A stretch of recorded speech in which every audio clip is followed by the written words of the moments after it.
Hello, welcome everyone to my one-year progress report. I would like to talk to you about some of the advancements that I made in my topic of psychodermatological interventions in chronic skin disease. So before we move on, I would like to just briefly summarize my first project. So this first project is about atopic dermatitis, a chronic inflammatory skin disease that affects up to 10% of adults. And it's often triggered by stress and is associated with 15% elevated rate of depression and anxiety. However, the current gold standard treatments primarily target the physical skin symptoms, often overlooking this psychological burden. In our meta-analysis, we were able to show that add-on psychotherapy not only improves disease severity by 30%, it also improves the quality of life in patients by 40% compared to standard of care treatment.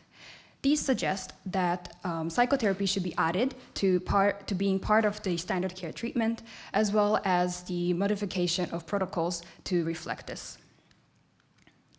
So my name is Genevieve. I'm a first-year MD-PhD student and a sixth-year medical student here at Semmelweis University. My vision is to decrease the psychological burden in patients who are suffering from atopic dermatitis. And in order to achieve this, I would like to implement psychotherapy as part of the standard care of treatment.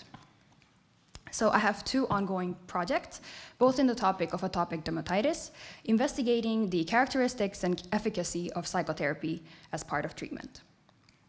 So my first project, as I already briefly mentioned to you, is investigating the efficacy of psychotherapy in the treatment of patients with atopic dermatitis, and this is going to be a systematic review and meta-analysis. So atopic dermatitis is a very common disorder affecting up to 10% of adults and 20% of children globally.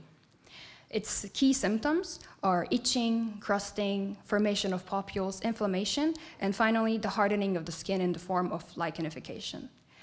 The current gold standard treatments are, for example, the use of moisturizers and topical corticosteroids. However, psychotherapy is being looked at as a novel intervention that could be used in the treatment of this disease. This is because atopic dermatitis belongs to a group of disorders that are known to be exacerbated or triggered by stress and other emotional factors. In fact, one study showed that up to 70% of patients had some sort of emotional stress before the onset of symptoms. So we aim to define the role of psychotherapy in the treatment of this disease.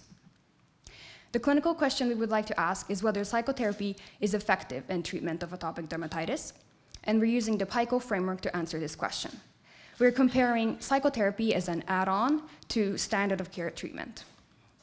So we hypothesize that add-on psychotherapy is superior to standard of care treatment in the management of this disease. And if this is true, then it would lead to improved quality of life as well as decreased disease activity in patients.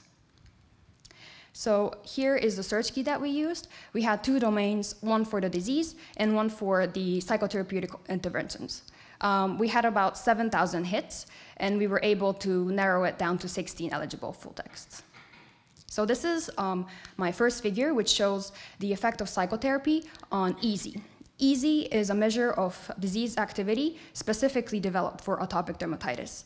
It has a score range of 0 to 72, where lower scores indicate less severe disease. The goal of any treatment is to achieve a score of 0, which would mean that there is no active disease at a certain time point. Here we were able to use three articles for the systematic or meta-analysis. All of them were clinical trials with about 126 patients. There's also pre and post time points so that we can compare the change in EASI scores before and after the interventions were given. The results that we're interested in is between group difference, which is the difference in EASI score between the psychotherapy group and the standard of care group. If we look at the pooled mean difference, it's negative 2.81. This means that the psychotherapy group improved by almost 3 points more compared to the standard of care group. This is both clinically and statistically significant, and it tells us that psychotherapy is indeed effective in improving disease severity. This next figure shows the effect of psychotherapy on DLQI. DLQI is a measure for quality of life, specifically for skin diseases, and it has a score range of 0 to 30. And again, lower scores indicate better quality of life. So the normal, score range is between 0 and 1, which indicates that a disease doesn't have any negative impact on a patient. Here we were able to analyze 4 studies with about 300 patients. All of them were, again, clinical trials, with 3 of them being RCTs. If we look at the pooled mean effect, it's negative 3.14. Again, the psychotherapy group improved by more than 3 points compared to the standard of care group. This is also clinically and statistically significant, and it tells us that psychotherapy is also effective in improving quality of life. So as any other study, we have strengths and limitations. Our strength is that we use validated outcome measures, such as the EASY scores and the DLQI scores. We also used the random effects model to account for between-study variability. However, we had some limitations. One of them was that we had a very limited number of studies that could be included in the analysis. This led to high heterogeneity and not enough data to make a subgroup analysis based on intervention type. However, we can make a final conclusion that psychotherapy is effective as an add-on treatment for atopic dermatitis, and this implies for practice that psychotherapy should be added, integrated as part of the treatment, and for research, that actually further research is needed in order to identify the best type of psychotherapy for this disease specifically. Currently, we have finished drafting the manuscript, and we're preparing it for internal review, and we plan to submit it to JAMA Dermatology. So my second project is actually related to my first project. It's going to be investigating the characteristics of psychological interventions in atopic dermatitis. This is going to be an international survey. And here what we plan to do is to create and administer a questionnaire to both physicians and patients in order to assess their previous experiences on add-on psychotherapy for treatment of atopic dermatitis. And these are some of the example questions that would be included in the survey. So again, the clinical question we plan to ask is whether psychotherapy is effective as an add-on treatment for atopic dermatitis. And here we're using the PEO framework, and we hypothesize that psychotherapy decreases disease activity and improves quality of life. And of course, if this is true, then as we mentioned previously, psychotherapy can and should be used as an add-on treatment.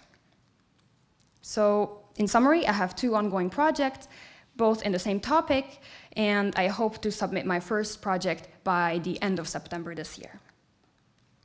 So I would like to close this presentation with a quote from Theodore Roosevelt: "Believe you can, and you're halfway there." Thank you.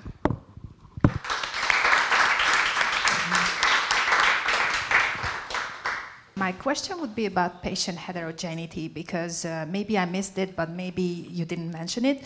Were there any differences between patients in the population group? Yes. Well, as you know, we only included adult patients. However, all studies had a little bit different patient population. Some of them had a younger, like from 18 to 25 population, while some included from 18 to 65. So yes, there was a difference in, for example, the age demographic. What kind of psychotherapies did enter the meta-analysis in the end? Thank you for the question. So there was 3 cognitive behavioral, so the biggest proportion was cognitive behavioral therapy. There was also hypnotherapy and habit reversal. So yeah, these were the common ones. Also mindfulness. Okay. Thank you. Thank you. Could you tell us a bit more about the connection between stress and atopic dermatitis, and why do you think that psychotherapy actually would be good for treating atopic dermatitis? Okay.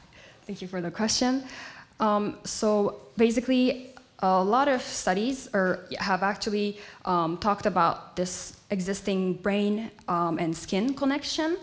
And well, there's not just one theory as to how they are connected, but first, they have a common origin, embryonic origin of the ectoderm, and also they're usually regulated by similar neurohormones, such as the ACTH.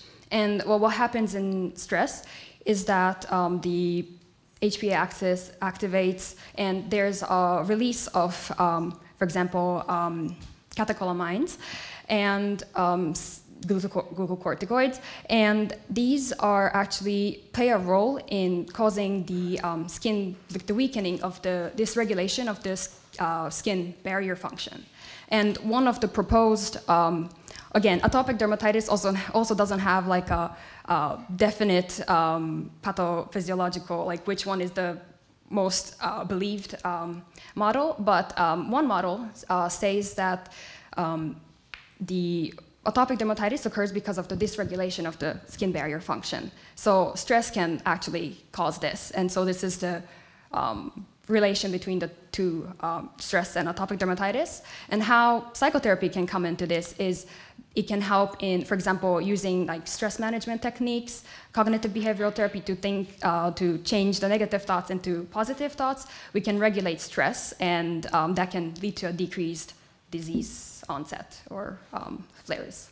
I was wondering, and I want to ask, how did you standardize the different psychotherapies among the involved studies? Because you mentioned different psychotherapies was used in the different articles. So could you please explain this a little?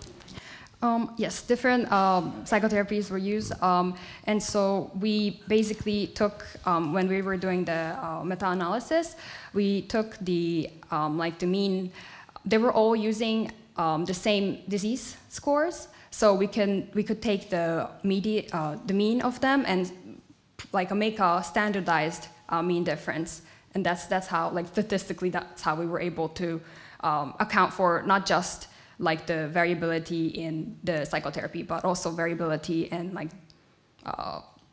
the studies like demographics.